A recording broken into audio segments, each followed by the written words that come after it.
بسم اللہ الرحمن الرحیم۔ الصلاۃ والسلام علیکہ یا رسول اللہ صلی اللہ علیہ وآلہ وسلم۔ ایاک نعبد و ایاک نستعین۔ میرے رب کی مخلوق اور رسول اللہ کے امتیوں کو خان کا اور میرا سلام۔ آج میں خان کا ایک پیغام دینے آپ کے سامنے آئی ہوں۔ خان نے پورے پاکستان کی عوام سے اپیل کی ہے کہ 24 نومبر کو وہ سب بچہ اس احتجاج کا حصہ بنے۔ یہ صرف ایک خان کی جنگ نہیں ہے، یہ آپ سب کی، یہ ملک کی حقیقی آزادی کی جنگ ہے۔ اس میں خان نے ہر طبقے سے تعلق رکھنے والے انسان کو اس میں شرکت کی دعوت دی ہے۔ اس میں کسانوں کو کہا ہے، اسٹوڈنٹس کو کہا ہے، ٹیچرز کو کہا ہے، ہیومن رائٹس والوں کو کہا ہے، رکشے والوں کو کہا ہے۔ یعنی کہ خان نے کہا ہے کہ ہر طبقہ، ہر بچہ اس احتجاج کا حصہ بنے تو انشاءاللہ کامیابی ہمارا مقدر ہے۔ خان نے ججز اور وکیلوں کے لیے ایک اپیل کی ہے کہ میں قانون کی بالادستی کے لیے آج جیل میں ہوں، تو آپ لوگوں کا یہ فرض بنتا ہے کہ آپ اس احتجاج کا حصہ بنیں اور پاکستان کی ہر جگہ سے ہر تنظیم وکیل خود لیڈ کریں اپنے وکیلوں کے یونیفارم میں، اور 24 نومبر کو وہ اسلام آباد پہنچیں۔ خان نے اس طرح تو بہت سے ہمیں لائے عمل بھی بھیجا ہے، بہت سے پیغامات بھی بھیجے ہیں، لیکن وہ وقت کے ساتھ ساتھ ہم آپ کے سامنے لے کے آئیں گے۔ دوسرا جو سب سے امپورٹنٹ اور اہم بات ہے جس کے لیے میں آج آپ کے سامنے آئی ہوں، وہ صرف یہ ہے کہ بہت سی چیزیں ہو رہی ہیں کہ جی 24 نومبر کی ڈیٹ چینج کر دی جائے اور خان کے سے ہم مذاکرات کر لیں گے، تو ایسی کوئی بات نہیں ہے۔ ڈیٹ صرف ایک ہی شرط پہ چینج ہو سکتی ہے کہ خان باہر آئیں اور خود اپنی زبان سے عوام کو اگلا لائے عمل دیں۔ اس کے علاوہ کسی قیمت پہ 24 جو ہے وہ چینج نہیں ہو سکتی۔ اس لیے اگر کوئی غلط میسج آئے آپ کو عوام کی طرف سے تو آپ نے اس کو نہیں ماننا، کیونکہ خان نے یہ خاص پیغام بھیجا ہے کہ 24 نومبر کبھی بھی کینسل نہیں کی جائے گی جب تک کہ خان خود آ کے عوام سے خطاب نہیں کریں۔ دوسری بات میں نے آپ سے یہ کہنی ہے کہ آپ کا یہ فرض بنتا ہے کہ آپ لوگ اس پہ نکلیں۔ عوام کا یہ فرض بنتا ہے، کیونکہ عوام ساری بچہ پاکستان میں اس چیز کا گواہ ہے کہ پی ٹی آئی کے اوپر کس طرح ظلم کیا جا رہا ہے۔ میری آج اداروں اور پولیس سے ایک التجا ہے کہ یہ آپ کے بہن بھائی ہیں جو پرامن احتجاج کرنے آتے ہیں، آپ ان پہ ظلم کیوں کرتے ہیں؟ یہ ان کا قانونی حق ہے، اور قانون کو آپ اپنے ہاتھ میں لیتے ہیں، آپ ظلم کرتے ہیں، شیلنگ کرتے ہیں، توڑ پھوڑ کرتے ہیں، اور گرفتاریاں بھی آپ ناجائز کرتے ہیں۔ قانون کا خیال تو آپ نہیں کرتے، اور الٹا پرچے بھی ہمارے پہ کاٹے جاتے ہیں، ہمیں گرفتار کیا جاتا ہے، ہمیں جیلوں میں ڈالا جاتا ہے۔ کیوں؟ ہم نے تو نہ کبھی قانون کو ہاتھ میں لیا ہے اور نہ کبھی قانون کو ہاتھ میں لیں گے۔ آج قانون کی وجہ، قانون کے کہ انصاف ملے، اس ملک کو انصاف ملے، اس کی وجہ سے خان جیل میں ہے۔ تو کیا وکیلوں اور ججز کا یہ فرض نہیں بنتا کہ وہ اس احتجاج کا حصہ بنے؟ یا کیا صرف پاکستان ایک خان کا ہی ہے؟ کیا ساری قربانیاں خان نہیں دینی ہیں؟ آپ لوگوں کا ملک نہیں ہے؟ آپ لوگ اس میں نہیں رہتے؟ آپ لوگ اس میں تجارت نہیں کرتے؟ یہاں پہ آپ کا گھر نہیں ہے؟ یہاں پہ آپ کے بچے نہیں ہیں؟ کیا خان اکیلا ہی ہے؟ کبھی آپ نے سوچا نہیں کہ 72 ایئرس کے خان ہو چکے ہیں؟ کیا ان کا دل نہیں کرتا کہ وہ اپنے گھر میں آرام اور سکون سے بیٹھیں، وہ ٹی وی دیکھیں، اپنی زندگی کو انجوائے کریں؟ آج وہ کال کوٹری میں ایک چھوٹی سی جیل میں، جس میں 4 پائی ہو اور اگر ایک کرسی رکھو تو گھٹنے آپ کی 4 پائی کو لگتے ہیں، یعنی کہ اتنی چھوٹی سی جگہ پہ خان کو رکھا گیا ہے، اور 1.5 سال سے زیادہ عرصہ ہو گیا ہے۔ اور وہ کیوں ہے؟ صرف اس لیے کہ یہاں پہ انصاف آئے ملک میں۔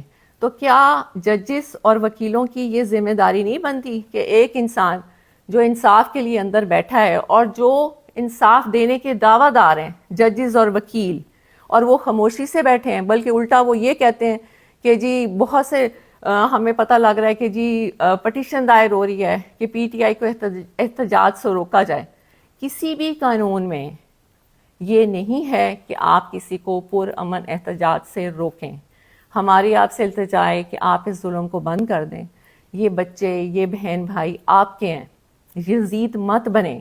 اس نے بھی یہ کیا تھا، وہ بھی مسلمان تھا، لیکن جب وہ اپنی انا کی وجہ سے اس نے یہ ظلم کیا، آپ یہ ظلم کرنا بند کر دیں۔ خدا را یہ ملک کو کہاں تک آپ ایسے کریں گے؟ کتنی لوگوں کی آپ بدوائیں لیں گے؟ دوسرا،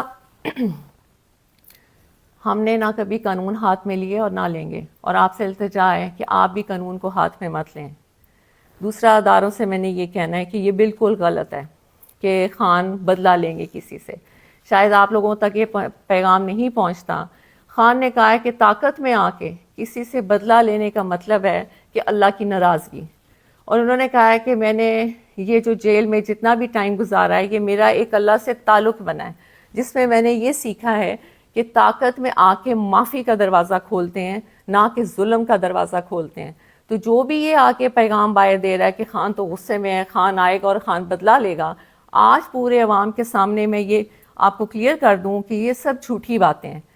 خان نے ہمیشہ یہ کہا ہے کہ نہ میں نے بدلہ لینے کا کبھی سوچا ہے اور نہ کبھی میں بدلہ لوں گا، کیونکہ بدلہ لینا نہ اللہ کو پسند ہے اور نہ ہی انسان کو خاص طور پہ طاقت میں آ کے بالکل بدلہ نہیں لینا چاہیے۔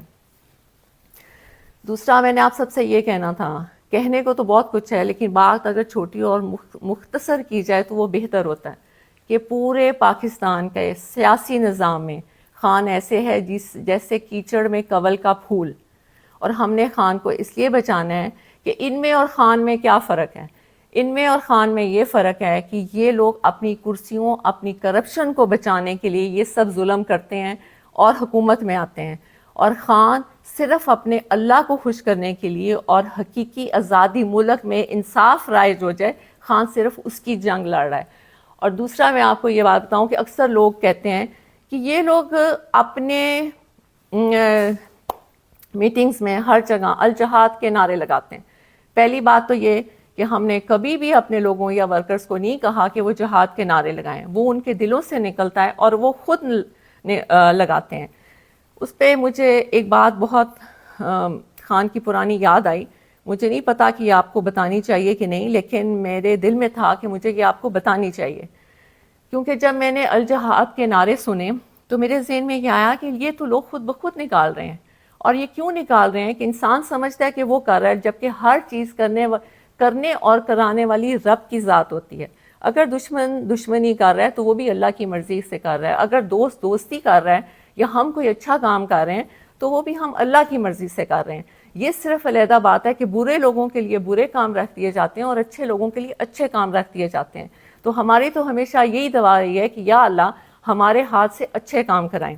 جہاد، آپ نے کہا الجہاد کا خان نے بہت پہلے یہ بتایا تھا کہ یہ قصہ، یہ ظلم اور یہ خان کے پیچھے ساری قوتیں جو کھڑی ہو گئیں اس کی وجہ کیا ہے جو آج تک کسی نے آپ کو نہیں بتائی۔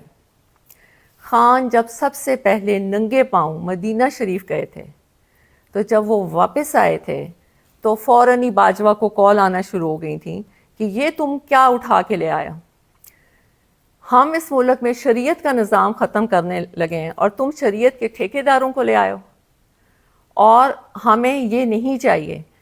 آپ یقین مانیے تب سے خان اور اس کی بیگم کے بارے میں گن ڈالنا شروع کر دیا اور خان کو یہودی کا ایجنٹ کہنا شروع کر دیا۔ یہ میں صرف آپ کو اس لیے بتا رہی ہوں کہ یہ خان نے کبھی پبلک میں نہیں بتائی۔ اگر یہ بات غلط ہو تو پھر آپ باجوہ اور اس کی فیملی کو پوچھیں، کیونکہ باجوہ اور باجوہ کی فیملی نے یہ باتیں کسی کو بتائی تھیں جو خان تک پہنچی تھیں۔ بعد میں کیونکہ آپ کو پتہ ہے کہ جب آپ اقتدار میں ہوتے ہیں تو ویسے بھی آپ کے جو ادارے ہوتے ہیں وہ آپ کو بہت سی رپورٹس دیتے ہیں، انہوں نے بھی خان کو یہ بتایا تھا کہ اصل کہانی یہ ہے کہ خان کو اس چیز کی سزا دی جا رہی ہے کہ وہ آپ کے ملک کے لیے، حقیقی آزادی کے لیے، انصاف کے لیے اور ننگے پاؤں مدینہ شریف کی سرزمین پہ جو وہ چلے تھے، یہ ان کو اس کی سزا دی جا رہی ہے۔ اب آپ نے فیصلہ کرنا ہے کہ کیا آپ نے خان کی عزت اور ملک کی آزادی کے لیے نکلنا ہے یا نہیں نکلنا، کیونکہ ہر دفعہ اللہ موقع نہیں دیتے۔ خان نے آپ کو بہت دفعہ یہ بات کہہ دی ہے کہ جیسا انسان ہوتا ہے اس کے اوپر ویسا ہی حکمران ہوتا ہے، اور پوری دنیا میں آپ کو بہت اچھی طرح پتہ ہے کہ پوری دنیا میں اس وقت کی موجودہ حکمران کو کیا سمجھا جاتا ہے۔ تو اب فیصلہ آپ کے ہاتھ میں ہے۔ خان کی جو اپیل تھی وہ میں نے آپ تک پہنچا دی۔ بہت شکریہ۔ صلی اللہ علیہ وسلم۔ اللہ حافظ۔